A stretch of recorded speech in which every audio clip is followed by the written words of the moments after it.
we start with defining buy now, and how would you define it from a market perspective? And what do you think this means to the customer? And if you could give us some relevance as to what it means to the marketplace. I would start with why do we need to buy now? Like, what's the real need?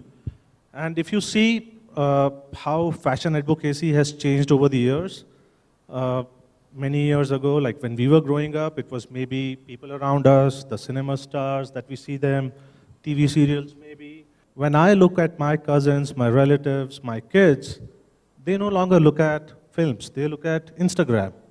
They look at fashion bloggers.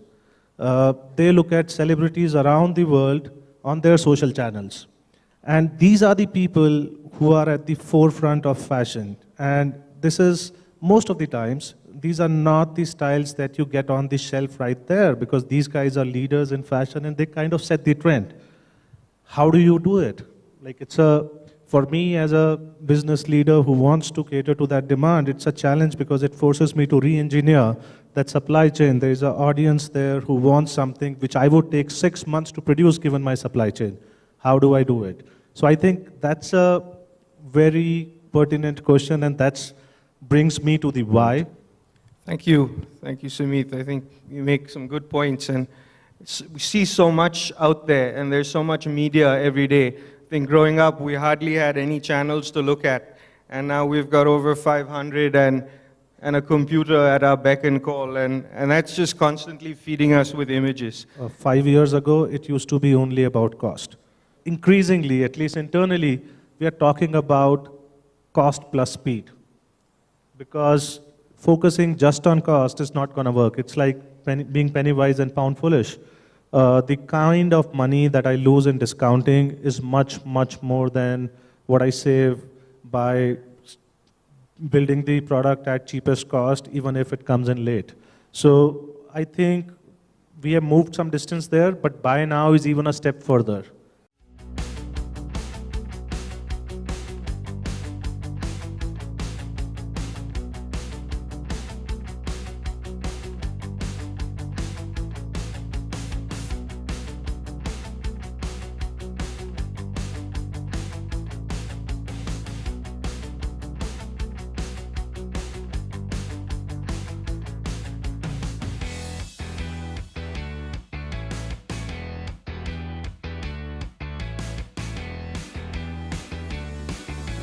What do you think buy now means from a supply chain point of view?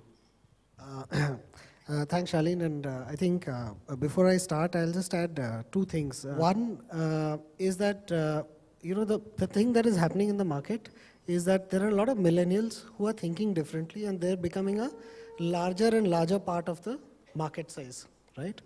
And they are the people who are, like Sumit said, used to Instagram and all that. Now, what is also happening in this case is that fashion trends are no longer in the ramps, okay?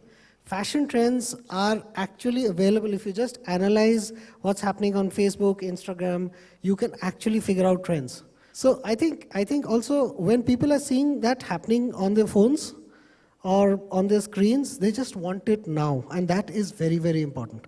I think that is something which is going to continue to drive the Buy Now initiative. So what happens is, typically what brands in India and brands across the world actually have been doing is, we treat all the products the same way, but whereas you could break them into different categories and look at applying different rules and hence turn them around faster, or you could look at maybe holding fabric somewhere and then pushing around something, holding finished garments somewhere and pushing it faster, maybe just looking at some base fabrics, like a lot of things which Inditex does.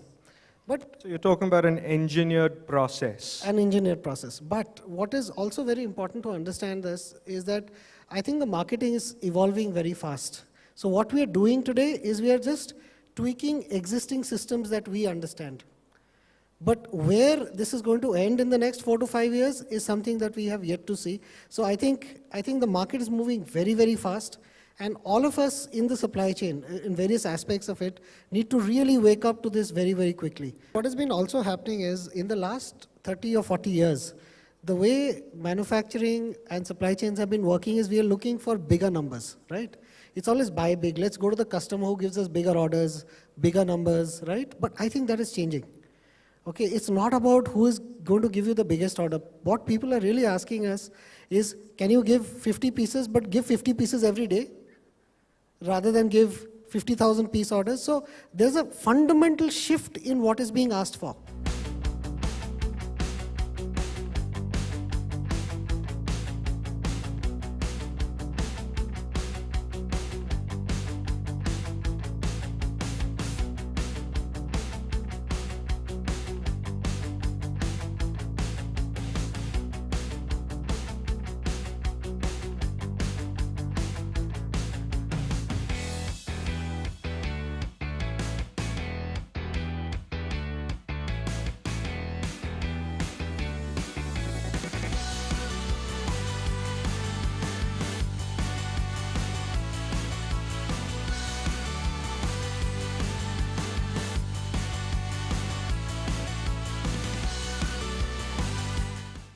We get confused sometimes between what buy now means and what fast fashion is. And would you like to just shed some light on this? So in some cases, this is possibly interchangeable in terms of words, but really what buy now means, in a sense, and taking from what Parag said and what Sumit said, is really move to a more pull-based system of supply chain from a forecast-based system of supply chain. So we have a system in the brands where today we are predicting what's going to be in fashion 6 months down the line.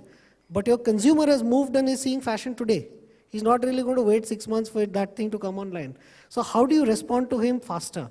Now, fast fashion is a subset of buy now, as long as it is buy right, which means if you're going to be forecasting the wrong fashion, then that is not really buy right. And buy now is about how you build analytics, because I think what a lot of digital tools available to us today to analyze the kind of data available, you can actually decide what is trend, you can find out what is trend using analytics. You don't really need to look too far. So the whole thing is, how do you buy right? So there are two aspects to buy now, which is buying right and buying immediately, or how quickly can you buy it? Yes, Parag, please. I think also the difference between the two is who's the originator of it. I think fast fashion is typically someone who still says, a brand says that I'll look at the runway, I'll look at the trends that is coming in, and I'll get it faster than anyone else, and I'll get it cheaper than the other. But the originator of that concept is still the brand, and the brand is actually deciding what needs to be put across into the flow. I think buy now, to me, is a much stronger concept because it is originated by the customer. The consumer actually says that this is exactly what I want, and if I don't get it in your store, in your brand, I'm going to switch the brand. I think that's the big difference, and therefore, in my mind, it's a far bigger and a far stronger concept because the originator is a consumer. Thank you, Parag.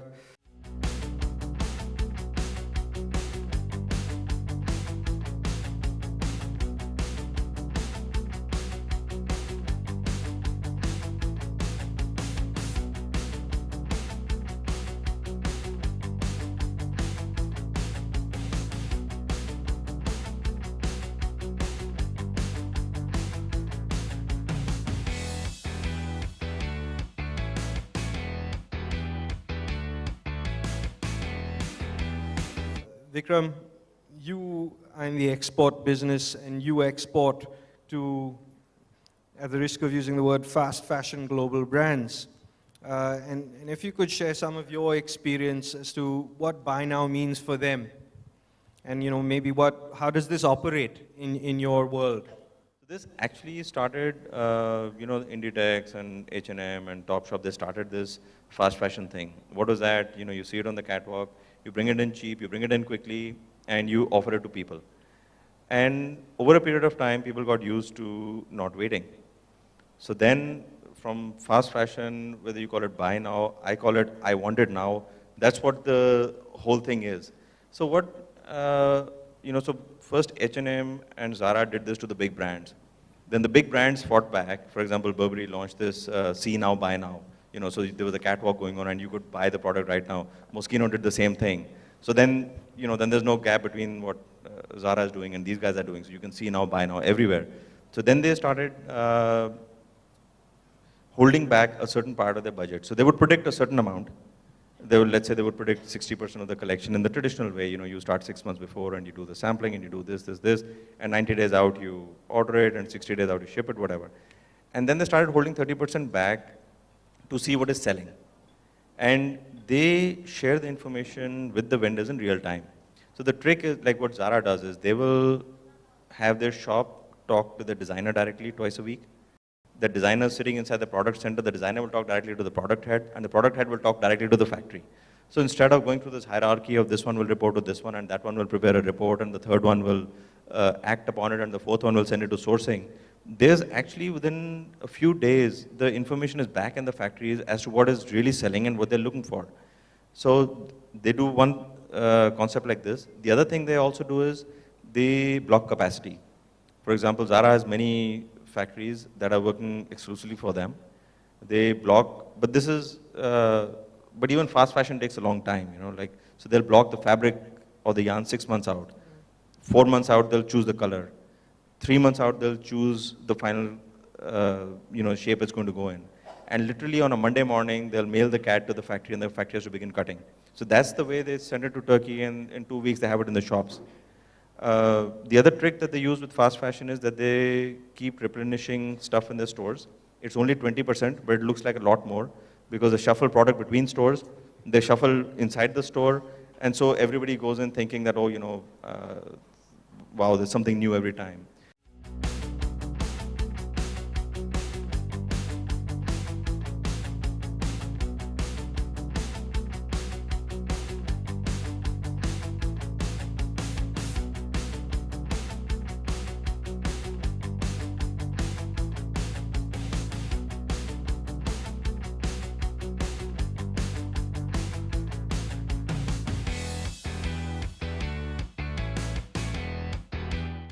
So you think, is this a game changer as such? And this is what retail models really need to move around, and is this really going to help business going forward? In my mind, this is one of the biggest things that that the offline retail is really banking on. We all know what offline retail is going through, and predominantly that's the only way that they can. It's the biggest game changer in terms of the convergence, biggest game changer in terms of the inventory turns, and the biggest game changer in terms of the customer confidence back in the offline space. So if you were to look at who's who brands, and we talked about certain brands that are even taking it a further, which is even going into the runway to retail concept, which is directly runway, and the next day theoretically you can actually buy off what was there on the ramp. So in terms, I don't think there has been in the recent past a bigger emphasis or a bigger game changer from an offline retail point of view than buy now. It starts at offline, but I think there is an equally big game at online as well. There are 3 big advantages that come to my mind when I think of online. I think the need to consolidate inventory at one point and not distribute it to multiple points wherever we sell. Say the shop fronts, kind of helps us with the leaner inventory. 2, social media, which is such a big medium of fashion advocacy right now, can be integrated with e-com in a much stronger way, given that both are electronic in nature, and we also, in addition to the third-party e-com companies, we have our own e-com site where we are making those investments. And third is personalization. The kind of understanding of consumers that you have on e-commerce is so much more deeper that can really help you to, as I talked about mass customization, really understand what is the history of buying, at what frequency, what price points, what kind of products, and combine all of these 3 things can lead to a very strong buy now proposition from a brand house point of view, and then convert that with the supply chain and then push it forward.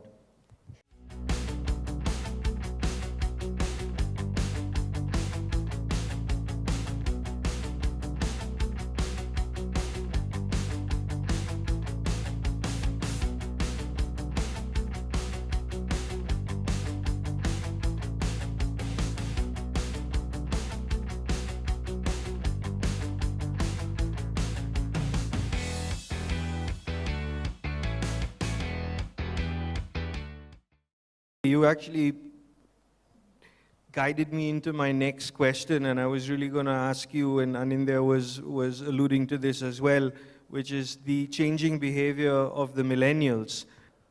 Designers today have a liberty to build out a big line without committing production or samples to it, put it out there, see what people like, what they buy, and then build the supply chain together and then kind of sell it.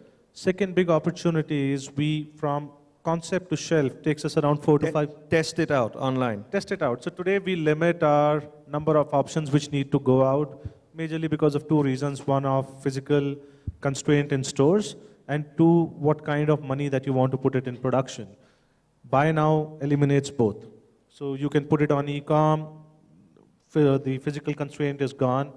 If you are building very small batches, the OTB constraint is gone. That gives you much more width and hence much more choice to the consumer without constraining the working capital or the resources. Second is and somebody mentioned it, from fashion show, when we showcase the line to when we start selling it, that time can be completely compressed. Consumers can buy when they see. So whatever my next season is, I could probably sell it from the time I start showing it and really figure out what are the kind of trends which are building up and then build my line accordingly. And this, in a way, might also democratize the whole process of fashion, which is controlled by a select houses today.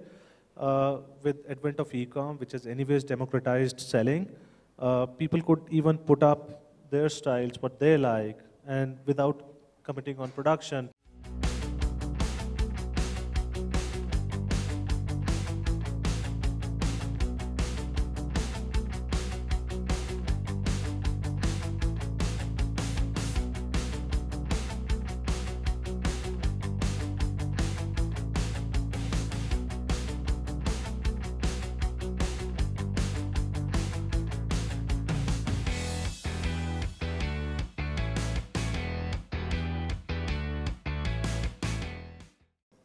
Anindya, what can vendors do to support this initiative?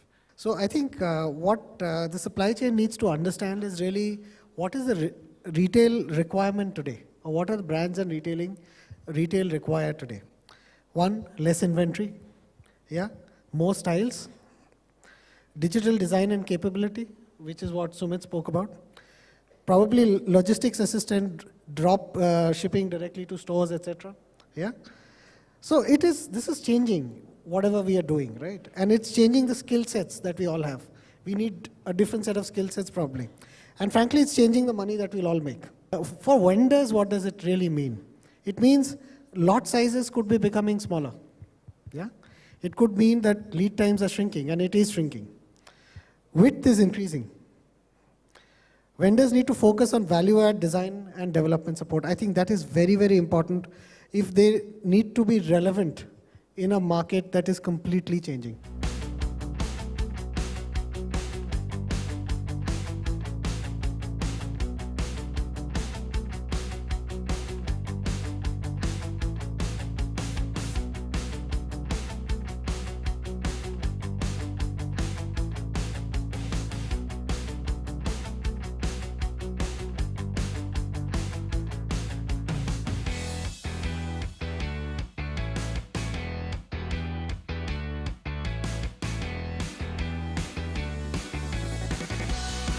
Vikram, what do you feel as a vendor, the opportunities from a vendor point of view? This is just answering a similar question, from the other side.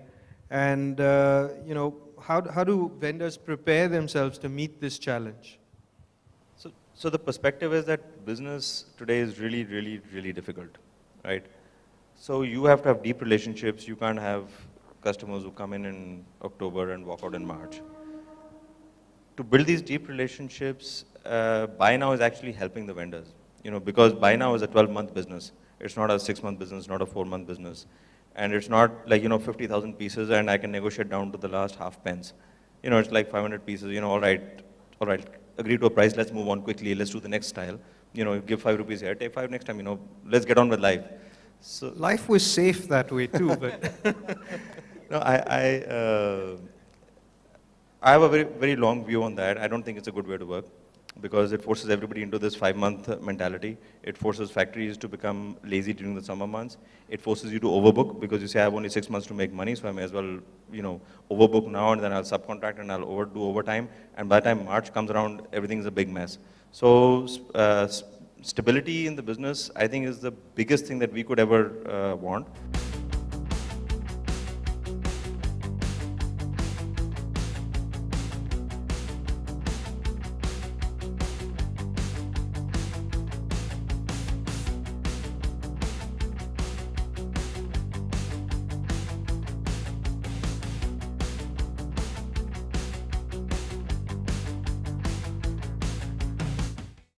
Parag, I'd like you to sort of share a little bit about what's happening in the international markets. You represent some international brands, and perhaps you can share some light about what Buy Now means to those brands.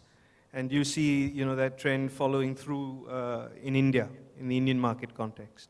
I think what also is happening is the earlier hard cast stone of having market weeks for autumn, winter, having hard or cast in stone market week for spring, summer. I think that's changing. We see, even with the big international brands, we see contiguous. We actually are getting into a situation where the brands itself are coming back and saying, hold back to your OTBs. There are certain program lines that you can hold in. We've got now, for example, the last line booking that we've done, we actually spread the order over 4 months. So it's become contiguous. There are actually orders coming in, which at an every month basis asking and holding the shipment date for the particular season, basically saying that the calls have been taken on the gray fabric, waiting for the data analytics to come in to actually say, do you really want to put in a quick line that is going to resonate well with the consumer? So I think the cast in stone merchandise calendar, we can see it breaking definitely. So it's becoming a lot more contiguous. We talked about it. I think the quantities are getting shorter. So very frankly, even very smaller quantities, even from an international perspective, is not getting dropped. Earlier there used to be a time when the quantities would start getting dropped. I think that the smaller bunch is taking in. I think even if you were to look at the supply base, over the last few seasons, as we see it, even the supply base is actually moving towards where the bigger markets of the consumers are. And I think that's good news for markets like India and China, because that's typically what even international markets will move towards. So not only are they looking at lead times, but they are also looking at getting their supply base closer to where the customer is. And I think lastly, I see a very strong, as we've talked about it, a very strong partnership between manufacturing and retail. Very frankly, I don't think we are in a situation where it is I versus you. I think in this entire consumer space of winning with the consumer, the only way out is both sides actually coming together in partnership, delaying. So for example, we've got to a stage where especially the specific color that you actually want is getting delayed to the maximum limit. Calls are taken on the yarn, calls are taken on the fabric, delayed calls are being taken on the colors that you want to run in. But that can only happen when the partnership is very strong.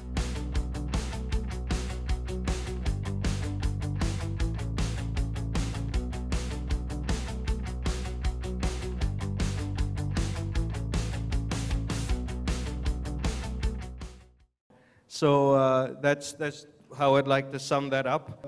I think that was a fantastic discussion. I want to really, from the bottom of my heart, thank all the panelists for stepping out on a limb, sharing their knowledge, sharing their insights with us. Thank you very much. Thank you. Thank you, Sally.